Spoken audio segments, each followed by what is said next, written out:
Thank you, Jamie, and I appreciate the deviation from decorum or protocol.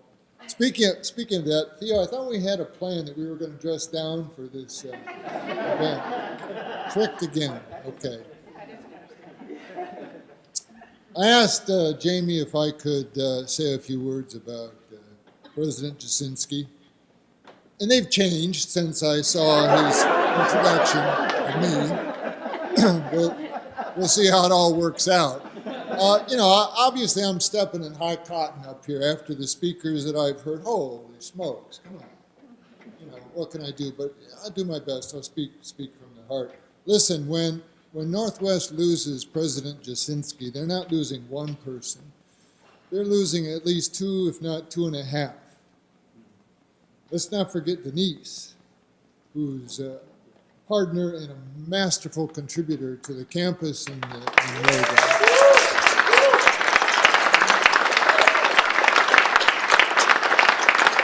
The institution will have to hire at least one more employee, groundskeeper, builder. I don't know what it's going to be, a multifaceted person to fill in for that. Over the years, every once in a while, Denise will introduce me to a stranger and introduce me as the one that hired John. And I used to think that she was saying that lovingly and appreciatively. I'm not so sure sometimes that was her intent, but it was nice. It was nice to hear. And this makes me think. John was talking about that infamous plane trip to Providence, Rhode Island, where he dropped the coffee on me. Here's the way it happened. We're on a plane to Providence, Rhode Island. John is rambunctious, as he is. He's energy, even younger. And I have the tray in front of me, and the server just brought a hot new cup of coffee. And John's making a point demonstratively. And up to this point, everything's fine. And I saw the hand fly up, and suddenly the entire cup of coffee are in my khaki pants. And I did only have one pair, right?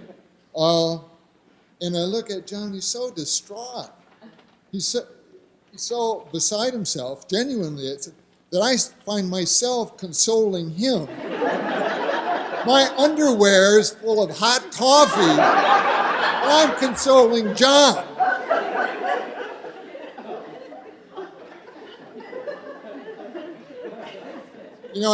As teachers, we're often told that our mission is like the pebble being thrown into the pond. Ripples outward, you never know who you're going to affect and how it's going to last and so forth.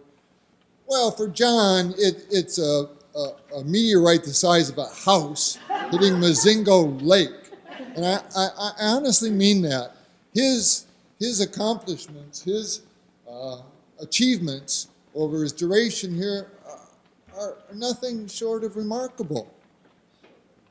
We're talking about a person who pulled us back from the brink of financial disaster through tireless efforts, who worked himself to exhaustion and took no credit for it, no personal credit. Here's a person who managed to maintain enrollments when all others were in decline,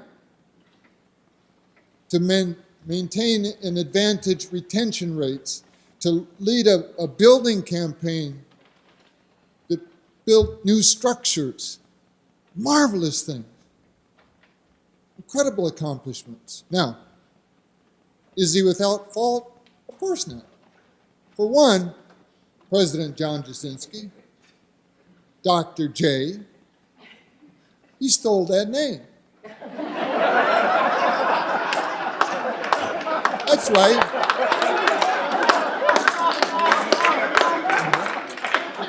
Julius Erving, a basketball player some of you know from the 70s, played for the ABA and NBA. Julius Erving, dubbed Dr. J, or the doctor makes a house call, was a magician when it came to basketball. He could fly, he could dunk. He made Diego look, like slow motion. It was incredible, and everybody was wowed by his abilities. But behind the scenes, he worked very hard at his craft. Unbeknownst to many people, he worked tireless hours putting together his skill set. Not unlike John. We don't see it because the man's so humble, The accomplishments that he's enjoyed, he's achieved with us are remarkable. Playing this motif of basketball, just one further inch. John Wooden, legendary coach of UCLA, once said that a true test of a man's character is what he does when nobody's watching. And my friends, this cuts both ways. This doesn't talk just about John Jasinski. This cuts other political ways too. He suffered the slings and arrows.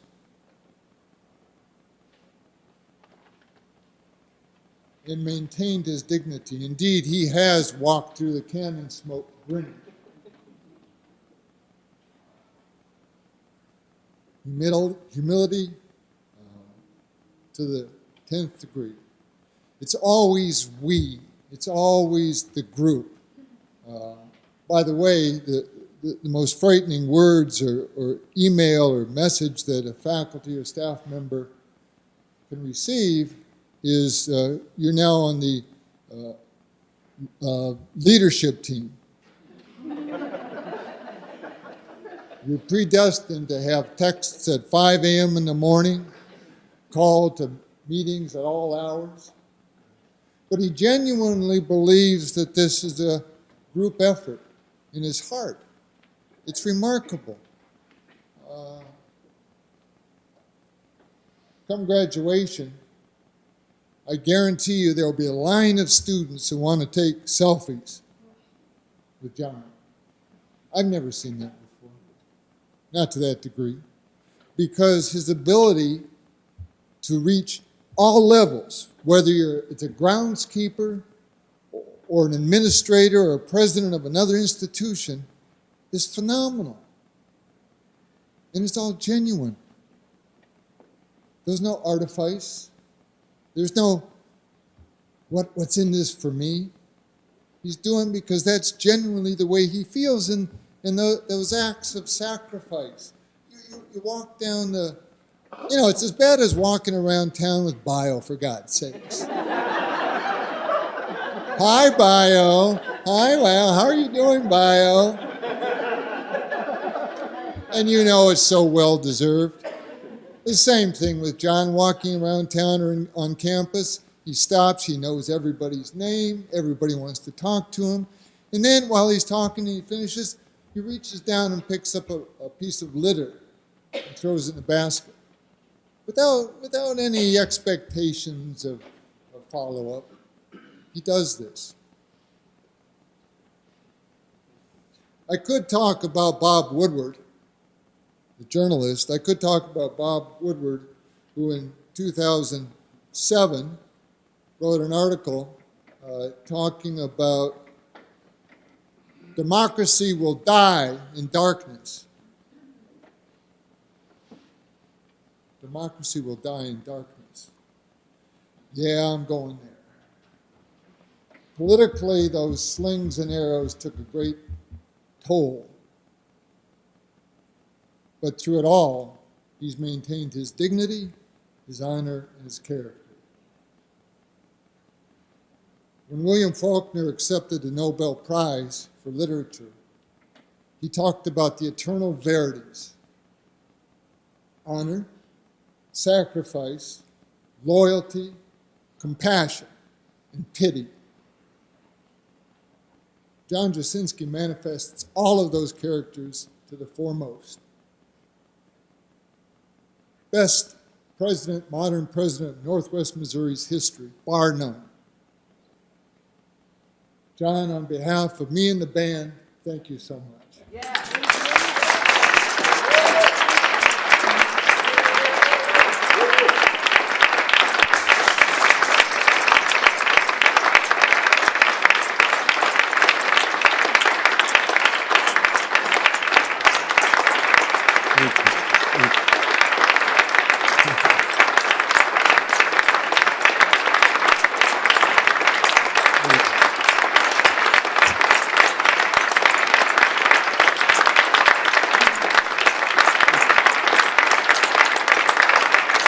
Thank you. Thank you. I'll get you back, Jamie. I'll get you back.